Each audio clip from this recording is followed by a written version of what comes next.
Hello guys, வணக்கம் and welcome back to சிறப்பு media 2.0. நான் உங்கள் உதய். இந்த வீடியோவில் நம்ம எதை பற்றி பார்க்க போகிறோம் அப்படின்னு பார்த்தீங்கன்னா, பிக் பாஸ் சீசன் 9 இரண்டாவது வாரத்துக்கான 3வது நாளுக்கான இரவு நேர ஓட்டிங் முடிவுகளை தான் இந்த வீடியோவில் முழுசாக பார்க்க போகிறோம். ஸோ இந்த வீடியோக்கு போகிறதுக்கு முன்னாடி நம்மளோட சேனலை சப்ஸ்கிரைப் பண்ணாதவங்க சப்ஸ்கிரைப் பண்ணிச்சுக்கோங்க. பக்கத்தில் ஒரு பெல் ஐக்கான் இருக்கும், அதையும் ப்ரெஸ் பண்ணி ஹாலில் போட்டுக்கோங்க. அப்போ தான் நாங்கள் அப்டேட் பண்ணுற ஒவ்வொரு வருஷமும் உங்களுக்கு நோட்டிஃபிகேஷன் வந்து சேரும். அதை தாண்டி இந்த வீடியோ குறைஞ்சபட்சம் ஒரு 1000 லைக்னா எதிர்பார்க்குறோம். ஸோ லைக்கை போடுங்க, வீடியோ பாருங்கள். வாங்க இந்த வீடியோக்கு நம்ம போகலாம். நம்பர் 1 பொசிஷனில் the one and only watermelon star Divakar அவர்கள் தான் வந்துருந்துட்டு இருக்காரு. அவர் வாங்கிய ஓட்டுகளோட எண்ணிக்கை அப்படின்னு சொல்லி பார்க்கும்பொழுது 91,508 ஓட்டுகளாகும். அண்ட் பர்சன்டேஜ் வைஸ் அப்படின்னு சொல்லி பார்க்கும்பொழுது 23.42% மத்திய நேர முடிவின் போது வந்திருந்தாங்க. பட் இப்போ வந்து பார்த்தீங்க அப்படின்னா அதை விட அதிகமாக 23.51% வந்து இருந்துட்டு இருக்காரு திவாகர் அவர்கள். மரண மாஸ் காமிச்சிட்டு இருக்காரு அப்படின்னு வந்து சொல்லலாம். மற்றவங்களை விட கம்பேர் பண்ணும்போது, அதுவும் குறிப்பாக 2வது பொசிஷனை விட கம்பேர் பண்ணும்பொழுது 10,000 வாக்குகளுக்கும் மேலான வாக்குகள் அதிகமாக இருந்துகிட்ருக்கிறார். 2வது பொசிஷனில் சபரிநாதன் அவர்கள் வந்து இருந்துகிட்ருக்காங்க. அவங்க வாங்கிய ஓட்டுகளோட எண்ணிக்கை அப்படின்னு சொல்லி பார்க்கும்பொழுது 81,432 ஓட்டுகளாகும். அண்ட் பர்சன்டேஜ் வைஸ் அப்படின்னு சொல்லி பார்க்கும்பொழுது 21.26% மத்திய நேர முடிவின் போது வந்து இருந்தாங்க.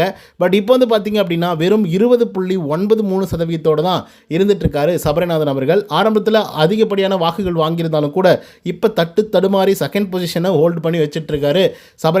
அதுக்கான ரீசன் என்ன அப்படிங்கிறத கொஞ்சம் லேட்டராக வந்து சொல்கிறேன். 3வது பொசிஷனில் யார் இருக்காங்க அப்படின்னு பார்த்தீங்கன்னா பார்வதி அவர்கள் வந்து இருந்துட்டு இருக்காங்க. அவங்க வாங்கிய ஓட்டுகளோட எண்ணிக்கை அப்படின்னு சொல்லி பார்க்கும்பொழுது 44,264 ஓட்டுகளாகும். அண்ட் பர்சன்டேஜ் வைஸ் அப்படின்னு சொல்லி பார்க்கும்பொழுது 11.22% மத்திய நேர முடிவின் போது வந்து இருந்தாங்க. பட் இப்போ வந்து பார்த்தீங்க அப்படின்னா 11.93% வந்து இருந்துட்டு இருக்காங்க பார்வதி அவர்கள். சொல்லப்போனால் இவங்களுக்கு வாக்குகள் அப்படிங்கிறது வந்து இன்க்ரீஸ் ஆகிட்டு வந்துட்டு இருக்கு. பட் பெரிய அளவில் இன்க்ரீஸ் ஆச்சா அப்படின்னு கேட்டிங்கன்னா கிடையாது. ஓரளவுக்கு பரவாயில்ல அப்படின்னே வந்து சொல்லலாம். பட் டீசெண்டான ஸ்கோர். 4th பொசிஷனில் யார் இருக்காங்க அப்படின்னு பார்த்தீங்கன்னா கம்ருதீன் அவர்கள் தான் வந்து இருந்துட்டுருக்காரு. அவர் வாங்கிய ஓட்டுகளோட எண்ணிக்கை அப்படின்னு சொல்லி பார்க்கும்பொழுது 37,966 ஓட்டுகளாகும். அண்ட் பர்சன்டேஜ் வைஸ் அப்படின்னு சொல்லி பார்க்கும்போது 9.93% மத்திய நேர முடிவின் போது வந்து இருந்தார். பட் இப்போ வந்து பார்த்தீங்க அப்படின்னா 9.76% வந்து இருந்துட்டுருக்காரு கம்ருதீன் அவர்கள். ஸோ இவரை பொறுத்த வரலையும் லாஸ்ட் 2 டேஸாக ஓரளவுக்கு கேம் சேஞ்ச் ஆகிருக்கு அப்படின்னு வந்து சொல்லலாம். அன்னைக்கு அந்த திவாகர் அவர்களை வந்து உருண்டை அப்படின்னு திட்டுறதை தவிர மற்றபடிக்கு வந்து நல்ல புள்ளியாக தான் வந்து இருந்துட்டுருக்காரு சமத்தா. பட் இதெல்லாம் பத்தாது அப்படின்னு தான் வந்து சொல்லி ஆகணும். அதுக்கடுத்து 5th பொசிஷனில் ரம்யா அவங்க வாங்கி ஓட்டுகளோட எண்ணிக்கை அப்படின்னு சொல்லி பார்க்கும்பொழுது 31,044 ஓட்டுகளாகும். அண்ட் பர்சன்டேஜ் வைஸ் அப்படின்னு சொல்லி பார்க்கும்பொழுது 8.77% மத்திய நேர முடிவின் போது வந்திருந்தாங்க. பட் இப்போ வந்து பார்த்தீங்க அப்படின்னா 7.98% வந்து இருந்துட்டுருக்காங்க நம்மளுடைய ரம்யா அவர்கள். ஸோ இவங்களுக்கு இன்றைக்கி பயங்கரமான எக்ஸ்போசி வந்து பார்த்திங்கன்னா கிடச்சிது. அவங்களே நிரூபிச்சிக்கிறதுக்காகவும் மற்றவங்க யார் அப்படிங்கிறத ப்ரூவ் பண்ணுறதுக்காகவும் ஒரு வாய்ப்பு கிடைச்சிது. அதை சரியாக பயன்படுத்திக்கிட்டாங்களா அப்படின்னு கேட்டிங்கன்னா கரெக்டாக பயன்படுத்தியிருக்காங்க. அது என்ன அப்படிங்கிறத இன்னொரு வீடியோவில் பார்ப்போம். அதுக்கடுத்து 6th பொசிஷனில் எஃப்ஜே அவர் வாங்கிய ஓட்டுகளோட எண்ணிக்கை அப்படின்னு சொல்லி பார்க்கும்பொழுது 27,205 ஓட்டுகளாகும். அண்ட் பர்சன்டேஜ் வைஸ் அப்படின்னு சொல்லி பார்க்கும்பொழுது 6.92% மத்திய நேர முடிவின் போது வந்து இருந்தார். பட் இப்போ வந்து பார்த்திங்க அப்படின்னா 6.99% வந்து இருந்துட்டுருக்காரு எஃப்ஜே அவர்கள். ஸோ இவரை பொறுத்தவரையிலையும் ஒரு மாதிரி டர்ட்டியான கேம் தான் வந்து விளையாடுறாரு. பட் சில நேரங்களில் சில கொஷின்ஸ் கரெக்டாக தான் வந்து கேட்குறாரு. பட் இதெல்லாம் பத்தாது. அவரோட ஆட்டிடியூடை மாற்றணும், பேச்சுவார்த்தைகளை மாற்றணும், அண்ட் அந்த கெட்ட வார்த்தை பேசுகிறத குறைக்கணும், அப்புறம் மார்க்கிங் பண்ணுறதையும் குறைக்கணும். 7வது பொசிஷனில் கெமி அவர்கள் வந்துருக்காங்க. அவங்க வாங்கிய ஓட்டுகளோட எண்ணிக்கை அப்படின்னு சொல்லி பார்க்கும்பொழுது 25,662 ஓட்டுகளாகும்.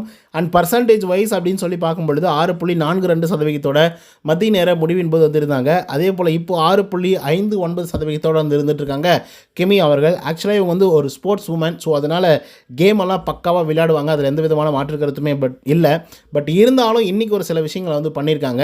ஸோ அதெல்லாம் ஏற்புடையதாக இல்லை அப்படின்னு தான் வந்து சொல்லணும்.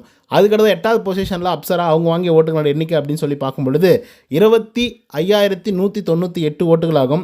அண்ட் பர்சன்டேஜ் வைஸ் அப்படின்னு சொல்லி பார்க்கும்பொழுது 6.19% மத்திய நேர முடிவின் போது வந்திருந்தாங்க. பட் இப்போ வந்து பார்த்திங்க அப்படின்னா 6.48% வந்து இருந்துகிட்ருக்காங்க அப்சரா அவர்கள். ஸோ கெமிக்கு எப்படி வந்து அப்படியே கொஞ்சம் ஸ்லைட்டாக வந்து ஓட்டிங்ஸ் அப்படிங்கிறது வந்து இன்க்ரீஸ் ஆகிருக்கோ, அதே போல் அப்சரா அவர்களுக்கும் வந்து பார்த்திங்கன்னா ஓட்டிங்ஸ் அப்படிங்கிறது வந்து இன்க்ரீஸ் ஆகிருக்கு. ஸோ இப்படியே போச்சு அப்படின்னா ஓரளவுக்கு நல்ல நிலைமைக்கு வரதுக்கான வாய்ப்புகள் இருக்குது. பட் அதுக்கு இந்த வாரத்தை அவங்க தாண்டணும். அதுக்கடுத்து 9வது பொசிஷனில் அரோரா அவர்கள் வந்து இருக்காங்க. அவங்க வாங்கி ஓட்டுகளோட எண்ணிக்கை அப்படின்னு சொல்லி பார்க்கும்பொழுது 6.47% மத்திய நேர முடிவின் போது வந்திருந்தாங்க. பட் இப்போ வந்து பார்த்திங்க அப்படின்னா 6.39% வந்து இருந்துகிட்ருக்காங்க அரோரா சிங்குலர் அவர்கள். ஸோ இப்போதைக்கு கடைசி பொசிஷனில் அரோரா தான் வந்து இருந்துகிட்ருக்காங்க. ஆக்சுவலாக இந்த வாரத்தோட தொடக்கத்தில் இவங்க இருந்தது இடம் பார்த்திங்கன்னா 6வது பொசிஷனில் வந்து இருந்தாங்க. இப்போ 9வது பொசிஷனுக்கு தள்ளப்பட்டிருக்காங்க.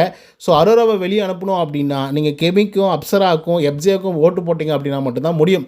இல்லை இவங்கெல்லாம் பரவாயில்ல இருக்கட்டும், எப்ஜே வெளியே போட்டோம், அவனோட ஆட்டிடியூட் தான் சரியில்லை, அவன் மோசமாக பேசுகிறான், மற்றவங்களுக்கு யாருக்கும் மரியாதையே கொடுக்க மாட்டேங்கிறான், இவெல்லாம் உள்ளர இருந்தானா உருப்படவே மாட்டான் அப்படின்னு நீங்கள் நினச்சிங்கன்னா நீங்கள் அப்சராவுக்கு அதுக்கப்புறம் அரோராவுக்கு கெமிக்கு இவங்க 3 பேருக்கு ஓட்டு போட்டிங்க அப்படின்னா எப்ஜே வந்து வெளியே போகிறதுக்கான வாய்ப்புகள் வந்து இருக்கும். ஸோ ஓகே கைஸ், இன்னொரு முக்கியமான விஷயத்தை பற்றி நான் சொல்லணும்னு நினச்சேன். அது என்ன அப்படின்னு பார்த்தீங்கன்னா சபரி அவர்கள். ஸோ சபரி அவர்களுக்கு ஸ்லைட்டாக ஓட்டிங்ஸ் அப்படிங்கிறது வந்து குறைய ஆரம்பிக்கல, நிறையவே வந்து பார்த்திங்கன்னா குறைய ஆரம்பிச்சிருக்கு. ஏன்னா ஸ்லைட் அப்படின்லாம் சொல்லக்கூடாது. ஏன்னா இந்த வாரத்தோட தொடக்கத்தில் 24% கிட்ட இருந்த சபரி அவர்கள் வந்து பார்த்திங்க அப்படின்னா இப்போது வெறும் 20% வந்து வந்திருக்காரு. கிட்டத்தட்ட 4% வந்து பார்த்திங்கன்னா குறைய ஆரம்பிச்சிருக்கு. அதுக்கான ரீசன் என்னவா இருக்கும் அப்படின்னு பார்த்தீங்கன்னா மேபி சபரியோட ஃபேன்ஸ் எல்லாம் வந்து மற்றவங்களை, அதாவது அவருக்கு பிடிச்ச ஆட்களை வந்து காப்பாற்றணும் அப்படின்றதுக்காக அவங்களுக்கு ஓட் பண்ணுறதெல்லாம் கூட ஓகே. பட் இருந்தாலும் இன்னொரு முக்கியமான விஷயம், இவர் நல்லவரா இல்லை கெட்டவரா அப்படிங்கிற ஒரு கேள்வி வந்து பார்த்திங்க அப்படின்னா ரொம்ப நாளாகவே வந்து இருந்துகிட்ருக்கு. ஏன்னா இவ்வளோ உத்தமனாக எவனா இருக்க முடியும் அப்படின்ற மாதிரி இருக்குது. அதே மாதிரி எந்த ஆள் வந்து உத்தம வில்லனாக இருப்பானோ அப்படிங்கிற ஒரு பயமும் வந்து இருக்குது. ஏன்னா எல்லா இடங்கள்லையும் பாருங்கள், எக்ஸ்போசிவாக இவரை பற்றி சொல்லணும் அப்படின்னா எல்லா இடங்கள்லையும் இவர் தான் இருக்கணும்னு நினைக்கிறாரு. அந்த தண்ணி பிடிக்கிற விஷயத்தில் கூட sir sir sir sir sir sir sir sir sir sir sir sir அப்படின்னு சொல்லி கமருதீனை வெறுப்பேற்றிட்டு இருந்தார். அதுக்கப்புறம் மற்றவங்க கிட்டலாம் வந்து பார்த்திங்க அப்படின்னா ரொம்ப ஹம்பலாக, ரொம்ப ரிக்வஸ்ட்ஃபுல்லாக நான் தான் வேலை செய்கிறேன் அப்படிங்கிற மாதிரி வந்து இருந்தார். பட் இருந்தாலும் அவர் வேலை செஞ்சார், அதில் எந்த விதமான மாற்று கருத்துமே இல்லை. அதெல்லாம் தாண்டி கடைசியாக அந்த வாட்டர் கேன் டாஸ்க்கே முடியும் போது வந்து பார்த்திங்கன்னா இவங்க 2 பேருக்கும் ஒரு பெரிய அளவில் பிரச்சனை வந்து வந்துடுச்சு. அந்த பிரச்சனை என்ன அப்படின்னு பார்த்தீங்கன்னா கம்ருதீன் அவர்களுக்கும் அதே மாதிரி நம்ம சபரி அவர்கள் இவங்க 2 பேருக்கும் வந்து பார்த்திங்கன்னா ஃபைட் வந்துடுச்சு, சண்டை வந்துடுச்சு அதுக்கு முன்னாடி. ஸோ சண்டை வந்ததுனால என்னாச்சு அப்படின்னா இவங்க 2 பேரும் வந்து பேசிக்காமல் வந்து இருந்தாங்க. சபரிநாதன் என்ன பேசாமல் இருந்தாலும் கூட கம்ருதீன் கிட்ட வந்து சொல்லிட்டு போனார், நான் உள்ளே போயிட்டு வரேன்டா அப்படின்னு சொல்லி ரெஸ்ட் ரூமோ எதுக்கோ போனார். ஆனாலும் கமருதீன் என்ன பண்ணிட்டார் அப்படின்னா அவங்க வந்ததும் இவர் சொல்லாமலே வந்து உள்ளர போயிட்டார். ஸோ உள்ளர போயிட்டு வெளியே வரும்பொழுது வந்து பார்த்திங்கன்னா தண்ணி வர ஆரம்பிச்சிருச்சு, தண்ணியும் பிடிச்சிட்டு இருக்காங்க. அதுக்கு தான் சொல்கிறது வெளியே இருக்கணும் அப்படின்னு சொல்லிட்டு அப்படிங்கிற மாதிரி சொன்னோடனே கமருதீனுக்கு பயங்கர கோவம் வந்துடுது. என்னடா நீ இப்படியெல்லாம் பேசிகிட்டு இருக்க, நான் என்ன இதுக்காக உழைக்கலையா, நான் எல்லாம் என்ன செய்யவே இல்லையா, அப்போ நீ தான் உழைச்சா, நீ தான் எல்லாத்தையும் பண்ணியா, டைட்டில் வின் பண்ண மாட்டா, அதுவும் என்ன கெட்டவன் ஆக்கிட்டு நீ டைட்டில் வின் பண்ணணும்னு நினைக்கிறடா, சரி எடுத்துகிட்டு போடா அப்படிங்கிற மாதிரி கமருதீன் வந்து பேசியிருப்பாப்புல. ஆக்சுவலாக அது உண்மை தான், ஓகேங்களா. அந்த இடத்துல அந்த வார்த்தைகளை சொல்ல வேண்டிய அவசியமே இல்லை. பட் வந்து சொல்லியிருந்தாப்புல இந்த மனுஷனை நான் என்ன சொல்கிறதுனா சுருக்குன்னு ஒரு சில வார்த்தைகளை வந்து பயன்படுத்திடுறாரு. ஸோ அதனாலேயும் என்னமோ தெரியல இந்த மனசு உத்தம வில்லனாக இருப்பானோ அப்படின்ற மாதிரி வந்து தோணுது. அது மட்டுமே இல்லை, இன்றைக்கி வந்து பார்த்திங்கன்னா சுபிக்ஷாவுக்கு வந்து ஓடும்போது கால் தடுக்கி விழுந்து நகம் வந்து பார்த்திங்கன்னா பாதியாக கட்டாயிடுச்சு மீன்ஸ் அடிபட்டுருச்சு, ஓகேங்களா. ஸோ அந்த நேரத்தில் பெண்கள்லாம் போகிறாங்க, போய் சிகிச்சை கொடுக்கணும், அது என்ன பண்ணணும், ஃபஸ்ட் எய்டெலாம் எடுத்துகிட்டு வராங்க, எல்லாம் பண்ணுறாங்கன்னு வச்சுக்கோங்களேன். அங்கேயும் சபரிநாதன் அவர்களே வந்து காலை பிடிச்சி நானே பண்ணுறேன் அப்படின்னு வந்து சொல்கிறதெல்லாம் எனக்கு தெரிலப்பா. அவ்வளோ நல்லவனாக இருக்கணுமா இல்லை வந்து இருக்கிற மாதிரி நடிக்கிறாரான்லாம் தெரியல. பட் சில நேரங்களில் ரொம்ப கடுமையாக வந்து நடந்துக்கிறாரு. ஸோ அதனால தான் இந்த மனசு உத்தம வில்லனாக இருப்பாரோ அப்படிங்கிற மாதிரி வந்து தோணுது. ஸோ இதை பற்றி உங்களோட கருத்துக்கள் என்ன அப்படிங்கிறத கமெண்ட்ஸில் சொல்லுங்கள். இந்த வீடியோ உங்களுக்கு வந்து பிடிச்சிருந்தா லைக் அண்ட் சப்ஸ்கிரைப் பண்ண மறந்துடாதீங்க. இன்னொரு தகவலை சந்திக்கிறேன். Until then bye from Uday. நன்றி, வணக்கம்.